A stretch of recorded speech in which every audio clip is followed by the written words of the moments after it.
আগামী নির্বাচনে ভারত কোনো বাধা সৃষ্টি করলে কঠোর জবাব দেওয়া হবে এমন হুঁশিয়ারি দিয়েছেন এনসিপির মুখ্য সমন্বয়ক নাসির উদ্দিন পাটোয়ারি। বলেন, ভারতকে ব্যবসা বাণিজ্য গুটিয়ে নিতে হবে।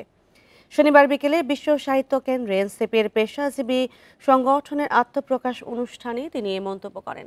সংগঠনের নেতাকর্মীরা বলেন, জুলাই গণঅভ্যুত্থানে শহীদদের আত্মত্যাগের শক্তিতে এগিয়ে যাবে নতুন এই সংগঠন। এ সময় ফ্যাসিস্টদের বিচার ও সংস্কার প্রক্রিয়া দ্রুত শেষ করার দাবি জানান নেতারা। নাসির উদ্দিন বলেন, কোনো দলের কাছে সিটের জন্য যাবে না এনসিপি, নিজেদের অবস্থান কাজের মাধ্যমে তৈরি করতে হবে। আর এনসিপি সদস্য সচিব আক্তার হোসেন বলেন, পেশাজীবীদের অংশগ্রহণ ছাড়া জবাবদিহির রাজনীতি সম্ভব না। ভারতের একটু উঁচু উঁচু স্বভাব ছিল গণ অভ্যুত্থানের পরে, সোজা হয়ে যাচ্ছে না, আস্তে আস্তে আরো হবে সোজা। ভারতের প্রতি আমরা বলতে চাই, ইলেকশনে কোনো ডিস্টার্ব করবেন না। যদি ডিস্টার্ব করতে আসেন, এই বাংলাদেশে আপনাদের অনেক ইনভেস্টমেন্ট রয়েছে, আমরা এখনো কিন্তু কিছু বলি নাই, সবকিছু বন্ধ হয়ে যাবে, লেজ গুটিয়ে পালিয়ে যেতে হবে বাংলাদেশ থেকে।